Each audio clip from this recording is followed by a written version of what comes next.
Hello everyone, कैसे हैं आप सभी लोग। होप आप लोग बहुत अच्छे होंगे, फिट होंगे, फाइन होंगे और जहां होंगे स्वस्थ होंगे। तो एक बार फिर से आपका आपके चैनल क्रीड़ा क्षेत्र में स्वागत है। और आज यहां पे हम लोग 2013 2013 का जो हमारा क्वेश्चन पेपर है टीजीटी का, उसको यहां पे सॉल्व करेंगे। टोटल 125 क्वेश्चंस नहीं है दोस्तों, ओनली फॉर 20 क्वेश्चंस, जिनको यहाँ पे हम लोग अच्छे से क्लियर करके समझेंगे। ठीक है, तो जैसा कि क्वेश्चन नंबर हमारा फर्स्ट स्क्रीन में दिख रहा है, जो कि हमारा फर्स्ट पहला ही डेफिनेशन दिया गया था और पूछा गया था डेफिनेशन किसकी है। तो डेफिनेशन को याद करने का तरीका मैंने थ्योरी पार्ट में बताया है और बहुत ही इजी तरीके से बताया है। अगर वैसे ही मेथड से याद करोगे तो आपको बहुत जल्दी से याद हो जाएगा। अब जैसे कि यहाँ पे जो डेफिनेशन दी है, वहाँ पे पूछा गया है कि हमारा शारीरिक शिक्षा के बड़े क्षेत्र का वह भाग जो बड़ी मांसपेशियों से होने वाले कार्य तथा उससे संबंधित प्रतिक्रियाओं का संबंध रखता है। तो इसका आंसर बताना है कि राइट आंसर क्या है। तो यहाँ पे याद करने के लिए मैंने जब बताया था, तो यहाँ हमने कहा था याद रखना है कि आपको कि हमारी बड़ी मांसपेशियाँ किसके बारे में बात किया गया है। यहाँ पे बड़ी मांसपेशियों के बारे में बात किया गया है। तो कौन बात कर रहा है हमारी बड़ी मांसपेशियों के बारे में? जेबी नेस। तो यहाँ का राइट आंसर क्या हो जाता है? ऑप्शन सी जो होता है वो करेक्ट हो जाता है, जेबी नेस। होप आपने भी सही गेस किया होगा। पहले खुद से ही देना 20 क्वेश्चन में अगर आप 19 या 80 कर रहे हो ना, तो बहुत ही अच्छा स्कोर है आपका आपके एग्ज़ाम को क्रैक करने के लिए। क्वेश्चन का लेवल बहुत टफ नहीं है, टीजीटी का लेवल बहुत ही अच्छा होता है। जैसा कि आपको पता है सीटें बहुत कम है, कंपटीशन और मेरिट बहुत ज़्यादा हाई जाने वाली है, इसलिए एक एक क्वेश्चन को ना सॉल्व करना है। जो इजी क्वेश्चन है ना, उनको तो बहुत ही ज़्यादा, क्योंकि वो कॉन्फिडेंस के कारण ना हमारा सब जो क्वेश्चन ख़राब होता है ना, वो आसान सा क्वेश्चन ही गलत हो जाता है। जैसा कि कहते हैं ना, ये मासूम क्वेश्चन जो होते हैं ना, यही जो है हमको डुबा बैठते हैं। तो बिल्कुल भी कोई क्वेश्चन को हल्के में मत लेना, सबको थोड़ा सा अच्छे लेवल में लेना, सबको क्लियर करना क्या कैसे है। ओके, नेक्स्ट क्वेश्चन हमारा है, पेशी विज्ञान के जनक किसे कहते हैं। ठीक है, किसके जनक? पेशी विज्ञान के जनक किसे कहते हैं? तो आप सभी को पता होगा, ऑप्शन आप देख सकते हो, आर्किमिडीज, न्यूटन, अरस्तु या फिर गैलन। तो यहाँ पे देखो, देख सकते हो अरस्तु जो है यहाँ पे पेशी विज्ञान की कौन है? फादर है। कौन है? अरस्तु है। अरस्तु ने पेशी विज्ञान मतलब होता क्या है? किन्सियोलॉजी होता है। ठीक है, किन्सियोलॉजी के जनक कौन माने जाते हैं? फादर कौन माने जाते हैं? अरस्तु माने जाते थे। इनको फादर ऑफ साइंस, बायोलॉजी और जियोलॉजी भी कहा जाता है। तो अरस्तु को फादर ऑफ किन्सियोलॉजी कहा जाता है। इन्होंने इसकी खोज 300 BC में की थी। प्राणी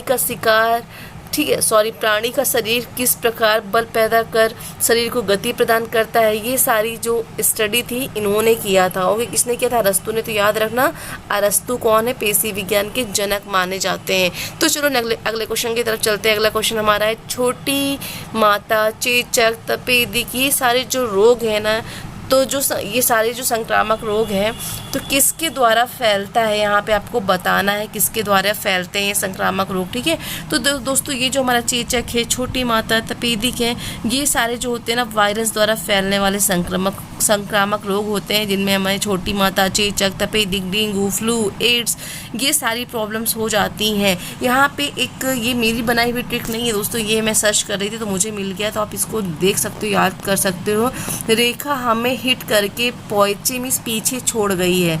तो यहाँ पे जो है रेखा से रेबीज, खसरा, हर्पीज, बेरेंजाइटिस, हेपेटाइटिस, ट्रैकोमा, ठीक है, पोलियो, एड्स, चेचक, छोटी माता, डेंगू, इन्फ्लुएंजा, ये सारी यहाँ पे बीमारियाँ दे रखी, जो कि हमारी वायरस के द्वारा फैलने वाली बीमारियाँ हैं। ऐसे आपको गूगल पे देखोगे बहुत सारी ट्रिक्स मिल जाएंगी, जो आपको सुटेबल लगे तो याद कर लो। वैसे ट्रिक हमेशा खुद की ही होनी चाहिए, बट कभी कभी कुछ अच्छी ट्रिक मिल जाती है जो कि याद करने में आसान होती है। तो याद करना, रेखा हमें हिट करके पोएचे छोड़ गई। ठीक है, रेखा ने हिट किया और मुझे पीछे छोड़ गई, तो सारे नाम इसी में आ जाएंगे वायरस से रिलेटेड। ओके, चलते हैं अगले क्वेश्चन की तरफ। तो इसका राइट आंसर आप समझ गए होंगे। यहाँ पे राइट आंसर क्या है? ऑप्शन हमारा 1 सेकेंड, ऑप्शन जो करेक्ट होता है वो हमारा डी होता है। ठीक है, वायरस। अगला क्वेश्चन हमारा है, क्वेश्चन नंबर 4 है, वातावरण के भेद कौन से हैं? अनुकूल, प्रतिकूल वातावरण, या फिर भौगोलिक सामाजिक वातावरण, प्राकृतिक तथा प्रथम वातावरण, या आर्थिक तथा भौतिक वातावरण। तो दोस्तों वातावरण के 2 भेद होते हैं, पहला तो अनुकूल हो जाता है, दूसरा प्रतिकूल हो जाता है। और वातावरण क्या होता है? ऐसा वातावरण जो किसी जीव की समस्त शारीरिक क्रियाओं में सहायक होता है, अनुकूल वातावरण कहलाता है। और इसके विपरीत वातावरण जो होता है वो प्रतिकूल वातावरण कहलाता है। तो राइट आंसर क्या हो जाएगा यहाँ पे? ऑप्शन ए बिल्कुल करेक्ट हो जाएगा। अनुकूल एवं प्रतिकूल वातावरण। ओके, अगला क्वेश्चन हमारा है नेक्स्ट क्वेश्चन नंबर 5 में पूछा गया है, समाचार पत्र, टीवी, प्रदर्शनी किसके मुख्य साधन हैं? तो किसके हैं? शिक्षण के हैं, मूल्यांकन के हैं, पत्रकारिता के हैं या फिर जनसंपर्क के हैं? तो होप ये बहुत ही ईजी क्वेश्चन था, आपने इसका आंसर गेस कर लिया होगा दोस्तों। तो ये सारी चीज़ें हमारी किसकी होती हैं? समाचार पत्र, टीवी, प्रदर्शनी, ये सब जो चीज़ें होती हैं, वर्तमान समय में इंटरनेट भी आ गया है, हमारा मोबाइल है, ये सारी हमारी जनसंपर्क की चीज़ें होती हैं। यानी कि करेक्ट आंसर जो यहाँ पे होता है ऑप्शन डी बिल्कुल करेक्ट हो जाता है। ओके, नेक्स्ट क्वेश्चन हमारा है, देखते हैं क्या है। अगला क्वेश्चन 6 है, वॉलीबॉल कोर्ट का मेजरमेंट पूछा गया कितना होता है? तो ये आप सभी जानते होगी, ये आप इमेज में अगर देखना चाहते हो देख सकते हो, स्क्रीनशॉट ले सकते हो। बट 18 गुणे 9 मीटर होता है वॉलीबॉल का जो ग्राउंड होता है, कितना होता है? 18 × 9 मीटर होता है। ओके, वॉलीबॉल का जो कोर्ट होता है 8 मीटर लंबा, 9 मीटर चौड़ा होता है। जो गेंद का व्यास होता है वो 65 से 67 सेंटीमीटर होता है। और जो वेट होती है बॉल का, जो वेट होता है वो 250 से 260 ग्राम होता है, मीन्स 250 से 260 ग्राम होता है। और प्रत्येक टीम में जो खेलने वाले प्लेयर होते हैं वो 6 खिलाड़ी होते हैं। अब आपके लिए एक होमवर्क क्वेश्चन है कि वॉलीबॉल जो गेम है इसको किसने खोजा है और ठीक है कहाँ का राष्ट्रीय गेम है, नेशनल गेम है। और साथ में आप देख रहे होगे पोस्ट में मैं डेली क्वेश्चंस 2 दिन से स्टार्ट किया क्वेश्चन उसमें डेली डाल रही हूँ, दिन में 8 से 10 क्वेश्चन रेगुलर डाल रही हूँ, तो जिससे कि आपके क्वेश्चन जो ऐसे क्वेश्चन जो कि आपके फंसने वाले एग्जाम में क्वेश्चन जरूर ही फंसेंगे, तो आप वहाँ पे जाके अपनी वोटिंग कर सकते हो, क्वेश्चन देख सकते हो, चेक कर सकते हो। ओके, कोई डाउट है तो कमेंट सेक्शन में पूछ सकते हो, क्वेश्चन का आंसर तो मैं वहाँ पे क्लियर भी कर सकती हूँ। तो वॉलीबॉल कोर्ट का जो मेजरमेंट होता है 18 × 9 मीन्स डी ऑप्शन यहाँ पे करेक्ट हो जाता है। ओके, अगला क्वेश्चन है, व्यायाम का श्वसन संस्थान पर होने वाला प्रभाव क्या होता है? तो क्या होता है भैया? ऑप्शन है इच्छा शक्ति बढ़ जाती है, श्वसन क्रिया की दर में कमी आती है, शक्ति में वृद्धि होती है, उपरोक्त सभी। तो दोस्तों व्यायाम के द्वारा क्या होता है? कुछ पॉजिटिव ही होगा, नेगेटिव तो होगा नहीं। मीन्स व्यायाम का श्वसन संस्थान पर होने वाले प्रभाव जो होते हैं, इच्छा शक्ति का बढ़ना होता है, श्वसन क्रिया की दर में कमी आ जाती है और सहन शक्ति में वृद्धि भी होती है। तो ऑप्शन यहाँ पे बिल्कुल करेक्ट कौन सा होता है? ऑप्शन डी बिल्कुल करेक्ट होता है। अगर आपने भी ऑप्शन डी चूज़ किया है तो बिल्कुल सही किया है। ओके, अगला क्वेश्चन है, अनुशासन, ईमानदारी, आकर्षण, व्यक्तित्व किसके गुण हैं? डॉक्टर के हैं, इंजीनियर के हैं, नेता के हैं या इनमें से किसी के नहीं हैं? तो दोस्तों ये जो गुण है हमारे, अनुशासन, ईमानदारी, आकर्षण, व्यक्तित्व, ये सब एक लीडर के होते हैं। किसके होते हैं? एक नेता के होते हैं, लीडर के होते हैं। आपने नेतृत्व के बारे में पढ़ा होगा, लीडरशिप के बारे में, तो तुरंत आप समझ गए होंगे। यहाँ पे इसका राइट आंसर सी हो जाता है। ओके, अगला क्वेश्चन है हमारा क्वेश्चन नंबर 9, मनोरंजन उपलब्ध कराने वाले अभिकरण कितने प्रकार के हैं? तो हो सकता है ये थोड़ा सा आपके लिए टफ हो, तो इसका आंसर गेस कर सकते हो 3, 4, 5, 2 कितने होते हैं?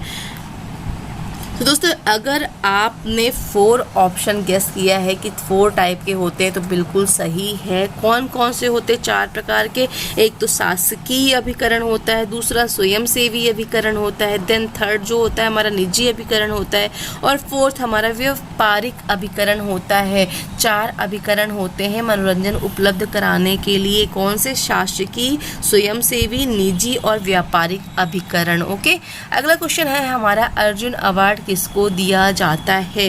तो किसको दिया जाता है? राष्ट्रीय स्तर के सर्वश्रेष्ठ खिलाड़ी को, या फिर अंतर्राष्ट्रीय स्तर के सर्वश्रेष्ठ खिलाड़ी को, या फिर जो राज्य स्तर के खिलाड़ी होते हैं, या फिर सर्वश्रेष्ठ शिक्षक को? तो आप सभी जानते होंगे अर्जुन पुरस्कार हमारा 1961, जी हाँ 1961 में जो स्टार्ट हुआ था। ठीक है, अंतर्राष्ट्रीय स्तर पर जो सर्वश्रेष्ठ खिलाड़ी होते हैं उनको दिया जाता है। ठीक है, किसको दिया जाता है? अंतर्राष्ट्रीय स्तर के जो प्लेयर्स होते हैं उनको दिया जाता है। और हर 29 अगस्त, जैसा कि 29 अगस्त को हमारा खेल दिवस मनाया जाता है, तो 29 अगस्त के दिन दिया जाता है। अब एक आपके लिए एक और होमवर्क क्वेश्चन है, अगर देना कमेंट सेक्शन में आंसर तो ठीक है, नहीं देना तो आप याद कर लेना कि कितना जो है, कितनी राशि दी जाती है अर्जुन अवार्ड में, कितनी राशि दी जाती है, जो विजेता होता है ना उसको कितनी राशि दी जाती है। ओके, तो राइट आंसर क्या होता है? अंतर्राष्ट्रीय स्तर पर सर्वश्रेष्ठ खिलाड़ी को हमारा क्या दिया जाता है? अर्जुन अवार्ड दिया जाता है। और अगला है, एड्स नहीं फैलता है। तो इससे पहले आप ये इमेज देख सकते हो, इसके बाद आंसर दे देना। यहाँ पे इसे HIV एड्स इज ट्रांसमिटेड और नॉट ट्रांसमिटेड। ओके, देख लिया आपने। अब यहाँ पे आंसर को ऑप्शंस देखते हैं हमारे। रक्त प्रेषण से, यौन प्रेषण से ग्रस्त व्यक्ति से, हाथ मिलाने से, माँ से शिशु में।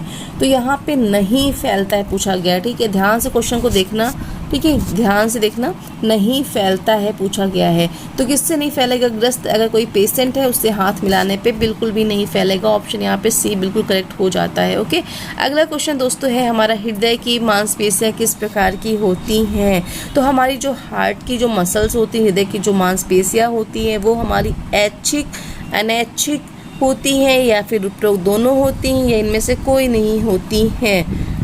तो दोस्तों हृदय की जो दीवार होती है मुख्यतः हृदय पेशी, जो कार्डियक पेशियाँ होती हैं ना, उनकी बनी होती हैं। और ये पेशी जो होती है संख्यान्वित और रेखित किंतु अनैच्छिक होती हैं, जिनमें जीवन भर बिना रुके, बिना थके, निरंतर संकुचन और स्थिलन मीन्स कॉन्ट्रैक्ट और रिलैक्स होती रहती हैं, जिससे हमारा हृदय निरंतर धक धक धक धड़कता रहता है। तो यहाँ पे हमारा क्या हो जाता है? ऑप्शन सी बिल्कुल राइट हो जाता है, उपर्युक्त दोनों, ठीक है। और एक क्वेश्चन और है, हृदय की जो मांसपेशियाँ होती हैं उसमें कौन कौन सी लेयर चढ़ी होती हैं? क्वेश्चन बहुत बार आता है एग्जाम में, जनरली हर एक एग्जाम में आता है। पिछली बार प्रीवियस ईयर में टीजीटी के एग्जाम में भी आया था। तो नोट कर लेना, जो हमारी लेयर्स होती है हार्ट की, एपिकार्डियम, मायोकार्डियम, एंडोकार्डियम होती है। Epicardium, myocardium, endocardium. हृदय की झिल्ली, अगर क्वेश्चन आता है हृदय के ऊपर कौन सी झिल्ली चढ़ी होती है, तो कौन सी होती है? पेरिकार्डियम होती है। ओके, अगला क्वेश्चन है हमारा, वह कौन सा फ्रैक्चर है जिसमें हड्डियों के कुछ हिस्से ब्रेक हो जाते हैं? तो दोस्तों साधारण fracture, multiple fracture, green stick fracture या इम्पैक्ट फ्रैक्चर, कौन सा फ्रैक्चर ऐसा होता है? तो आंसर में दोस्तों दिया जो गया है वो ग्रीन स्टिक है, बट ग्रीन स्टिक तो यहाँ पे इसका आंसर राइट नहीं होगा, क्योंकि ग्रीन स्टिक जो होता है वो छोटे बच्चों में होता है। क्यों होता है? क्योंकि इनकी जो बोन्स होती है बहुत ज़्यादा डेवलप नहीं होती हैं, तो हड्डियाँ क्या होती है? टूटती नहीं, मुड़ जाती हैं। अब साधारण फ्रैक्चर क्या होता है? जो सिंपल फ्रैक्चर होता है इसको हम लोग क्या बोलते हैं? क्लोज्ड फ्रैक्चर भी बोलते हैं, क्योंकि यहाँ पे क्या होता है, हमारी हड्डी जो होती है ना बहुत ही सिंपल तरीके से ब्रेक हो जाती है, जो कि ऊपर से देखने में आपको बिल्कुल भी पता नहीं चलेगा कि हमें फ्रैक्चर हुआ है, ठीक है। मतलब कोई ऊपर ब्लड नहीं आता है, तो ये साधारण फ्रैक्चर हो जाता है। मल्टीपल जो होता है, क्या होता है? मल्टीपल जैसे नाम से समझ में आ जाता है, मल्टीपल फ्रैक्चर, जो कि हमारा कई जगहों से हड्डियाँ ब्रेक हो जाती हैं। और इम्पैक्ट फ्रैक्चर जो होता है, किसी जो बोन होती है ना, किसी भी हड्डी को क्या करती है? टूटने के बाद जाके किसी दूसरी हड्डी पर रगड़ पैदा करती है, इम्पैक्ट करती है, तो वो इम्पैक्ट फ्रैक्चर कहलाती है। तो यहाँ पे है कि वह कौन सा फ्रैक्चर जिसमें क्या होती है? हड्डियों के कुछ हिस्से ब्रेक हो जाते हैं। तो कुछ हिस्से ब्रेक हो जाते हैं, तो यहाँ पे इसका राइट आंसर जो होगा दोस्तों वो हमारा कौन सा फ्रैक्चर था? कम्युनिटेड जो फ्रैक्चर होता है। कम्युनिटेड फ्रैक्चर में हमारी हड्डियाँ क्या होती है? कई जगह से ब्रेक हो जाती हैं, और ब्रेक होने के कारण संक्रमण का उसमें खतरा बढ़ जाता है। ओके, ऑप्शन यहाँ पे जो दिया हुआ green stick, but green stick नहीं है। अगर आपने स्पोर्ट्स इंजरी में ये इंजरी का और ये हमारा फ्रैक्चर वाला वीडियो नहीं देखा है, स्पोर्ट्स इंजरी में ही सारे हैं, तो आप प्लेलिस्ट में जाके देख सकते हो, वहाँ पे बहुत अच्छे से मैंने एक्सप्लेन किया हुआ है, ठीक है। आप वहाँ पे जाके पूरा देख सकते हो कितने टाइप के फ्रैक्चर होते हैं, कैसे कैसे किसने डिवाइड किया है, क्या है, पूरा वहाँ पे डिटेल दिया हुआ है। ओके, चलते हैं अगले क्वेश्चन की तरफ। क्वेश्चन नंबर 30 में पूछा गया है, विभिन्न संस्थानों में खिलाड़ियों के मध्य आयोजित की जाने वाली प्रतियोगिता को क्या कहते हैं? तो याद रखना, यहाँ पे फटाक से इंट्रामोलर करके मत आ जाना, ठीक है, या फिर कर मत देना अभी। तो क्या पूछा? संस्थानों पूछा गया है, विभिन्न संस्थानों का नाम लिया गया है, ठीक है। संस्था के अंदर जो कराया जाता है वो इंट्रामोलर कहलाता है। संस्था के विभिन्न संस्थाओं में खिलाड़ियों के मध्य जो कराया जाता है वो एक्स्ट्रामोलर कहलाता है, ठीक है। क्या कहता है? एक्स्ट्रामोलर जो होता है विभिन्न संस्थानों के खिलाड़ियों के मध्य खिलाया जाता है। इंट्रामोलर जो होता है एक ही संस्था में खिलाड़ियों के मध्य आपस में खिलाया जाता है। और हमारा जो नॉकआउट प्रतियोगिता होती है वो क्या होती है? टूर्नामेंट में जो टीम हार जाती है उसे बाहर जाना पड़ता है। मीन्स यहाँ पे जो नॉकआउट में एक ही बार खेल सकता है, हार गया तो उसे बाहर कर देते हैं। चैलेंज टूर्नामेंट की बात करें तो यहाँ पे क्या होता है? व्यक्तिगत खेलों के लिए जो होता है जो चैलेंज टूर्नामेंट आयोजित किया जाता है। क्वेश्चन आता है कि व्यक्तिगत खेलों में आयोजित किए जाने के लिए कौन से टूर्नामेंट का हम लोग क्या यूज करेंगे? तो चैलेंज टूर्नामेंट जो होता है व्यक्तिगत खेलों के लिए आयोजित किया जाता है। ओके, अगला क्वेश्चन है हमारा, स्वाद इंद्रिया का मुख्य अंग है। स्वाद इंद्रिया मीन्स जो हमारा टेस्ट होता है ना, स्वाद इंद्रिया पूछा गया है क्या है? मुंह, होंठ, जीभ, दांत, तो आप सभी को पता चल गया होगा। स्वाद इंद्रिया का जो हमारा मुख्य अंग होता है वो हमारी टंग होती है, जीभ होती है। इसका अगला भाग मीठे का अगला भाग जो होता है मीठे के लिए जो हमारा जीभ का अगला भाग होता है मीठे के लिए होता है, ठीक है। और पश्च भाग नमकीन के लिए होता है, किनारे का खट्टे के लिए। आप यहाँ पे इमेज में देख सकते हो, बिल्कुल समझ में जाएगा कौन सा टेस्ट आता है। देखो आगे वाला स्वीट, फिर सॉल्टी, फिर शॉर, बिटर, शॉर, ये सारी हमारी क्या होती है? टंग में, जहाँ से तीखे का स्वाद, मीठे का स्वाद पता चलता है। ओके, और ये हमारी 5 ज्ञानेंद्रियाँ होती हैं, जैसा कि आपको पता है। नाक, आँख, कान, ये सारी हमारी क्या होती है? 5 ज्ञानेंद्रियाँ होती हैं, ठीक है। सेंस ऑर्गन्स होते हैं, ठीक है। कान, आँख, नाक, जीभ, ये हमारी स्किन, ये सारी हमारी ज्ञानेंद्रियाँ होती हैं। ओके, तो राइट आंसर आप सभी समझ गए होंगे, यहाँ पे बिल्कुल सही होता है हमारी जीभ, मीन्स टंग जो होती है ना, वो हमारी क्या होती है, स्वाद इंद्रिया, स्वाद लेने का सबसे जो मुख्य अंग होता है वो हमारी जीभ होती है। नेक्स्ट क्वेश्चन है हमारा 16 है, सीखने के स्थानांतरण का सिद्धांत कौन सा है। तो सीखने का स्थानांतरण, इसके बारे में हम लोगों ने स्पोर्ट्स साइकोलॉजी के बारे में पूरा डिस्कशन थ्योरी पार्ट में कर लिया है। आप प्लेलिस्ट में जाके वहाँ पे अलग से बनी हुई है, आप देख सकते हो प्लेलिस्ट में जाके स्पोर्ट्स साइकोलॉजी अगर थ्योरी पार्ट देखना चाहते हो तो। ओके, अगला क्वेश्चन 16 में पूछा गया है, सीखने का स्थानांतरण का सिद्धांत कौन सा है। तो ऑप्शन ए है संबद्ध प्रक्रिया सिद्धांत, ऑप्शन बी समान तत्व का सिद्धांत, ऑप्शन सी अनुकरण सिद्धांत, ऑप्शन डी सकारात्मक स्थानांतरण। तो राइट आंसर दोस्तों आपने गेस कर लिया होगा, अगर आपने बी गेस किया तो बिल्कुल सही है, समान तत्व का सिद्धांत। ठीक है, तो दोस्तों समान तत्व का सिद्धांत थॉर्नडाइक मानते थे कि जो है विषय वस्तु प्रक्रियाओं में समानता होती है, मनुष्य के कुछ विशेष आदर्श और लक्ष्य होते हैं, और जब वे उन क्षेत्रों में कार्य करते हैं तो वहाँ उनके लक्ष्य क्या होते हैं, समान हो जाते हैं, और यहाँ प्रशिक्षण का स्थान, वहाँ पे क्या होता है, प्रशिक्षण का स्थानांतरण होता है, और जब हमारी राशियाँ समान हो तब स्थानांतरण क्या होता है, ज़्यादा प्रभावी होता है। ओके, तो होप किसका राइट आंसर आपने गेस कर लिया होगा, समान तत्व का सिद्धांत, बी ऑप्शन अगर किया है तो बहुत ही सही बात है, बहुत ही अच्छा है। ओके, अगला क्वेश्चन, नेक्स्ट क्वेश्चन 17 है, ऊतक किसे कहते हैं, टिश्यू किसे कहते हैं। ओके, तो ऑप्शन आप देख सकते हो यहाँ पे करेक्ट आंसर जो होता है ऑप्शन बी में समान रचना में समान कार्य करने वाली कोशिकाओं के समूह को हम लोग टिश्यू कहते हैं। टिश्यू की खोज ग्रीव ने GREW ग्रीव ने 1662 में किया था, और टिश्यू के अध्ययन को हम लोग क्या कहते हैं, हिस्टोलॉजी कहते हैं। ओके, नेक्स्ट क्वेश्चन हमारा क्वेश्चन नंबर 18 है, शैक्षिक व्यायाम है। तो शैक्षिक व्यायाम क्या है, आसन, योगासन, मार्चिंग, मुक्त हस्त व्यायाम या ये सभी। तो दोस्तों शैक्षिक व्यायाम जो होते हैं ये सारे हो जाते हैं, योगासन, मार्चिंग, मुक्त हस्त व्यायाम सभी जो होते हैं क्या होते हैं, शैक्षिक व्यायाम होते हैं। तो यहाँ पे करेक्ट क्या होता है, ऑप्शन डी बिल्कुल करेक्ट हो जाता है। अगला क्वेश्चन हमारा क्वेश्चन नंबर 19 में पूछा गया, एक स्वस्थ व्यक्ति में श्वेत रक्त कणिकाओं की संख्या कितनी होती है।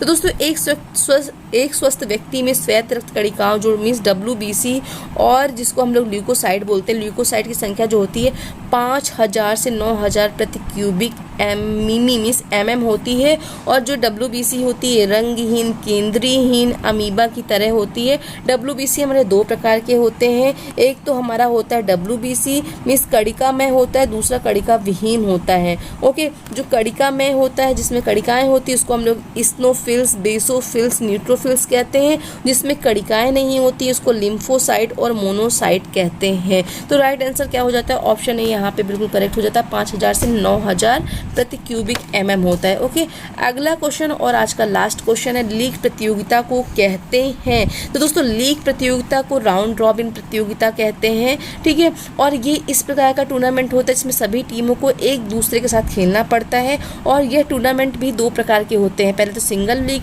टूर्नामेंट होता है और डबल लीग टूर्नामेंट होता है। तो सिंगल लीग में क्या होता है, नाम से समझ में आ रहा है, प्रत्येक टीम क्या होता है केवल एक ही बार खेलता है दूसरी टीम के साथ। जो है होता क्या होता है, प्रत्येक टीम जो होती है केवल एक बार दूसरी टीम के साथ खेलती है, और उसमें जो कुल मैचों की संख्या होती है उसको निकालने का जो सूत्र होता है वो भी कभी कभी आता है। तो क्या होता है, n-1/2 मीन्स कह सकते हो जो फॉर्मूला होता है वो हमारा क्या होता है, n-1/2 होता है। ओके, n बराबर क्या हो जाता है, हमारा टीमों की संख्या हो जाती है। तो जो सिंगल होता है उसमें मतलब क्या होता है, एक जो टीम है दूसरी टीम के साथ एक ही बार खेलती है, हारने के बाद बाहर हो जाती है। डबल में क्या होता है कि प्रत्येक टीम को दूसरी टीमों के साथ 2 बार खेलना पड़ता है। ठीक है, इसमें जो फॉर्मूला होता है वो क्या होता है, कुल मैच मीन्स n-1 के बराबर होता है। ठीक है, यहाँ पे n-1/2 है, बट जो हमारा डबल में होता है, डबल में क्या हो जाता है दोस्तों, n, ठीक है, n-1 हो जाता है, ये इसका फॉर्मूला हो जाता है। ओके, ये दोस्तों यहाँ पे कंप्लीट होती है हमारी 20 क्वेश्चन की क्वेश्चन सीरीज, जो कि हमारे 2013 का जो TGT का पेपर है वहाँ से ये 20 क्वेश्चन उठाए थे। नेक्स्ट 20 क्वेश्चन में फिर से मिलते हैं।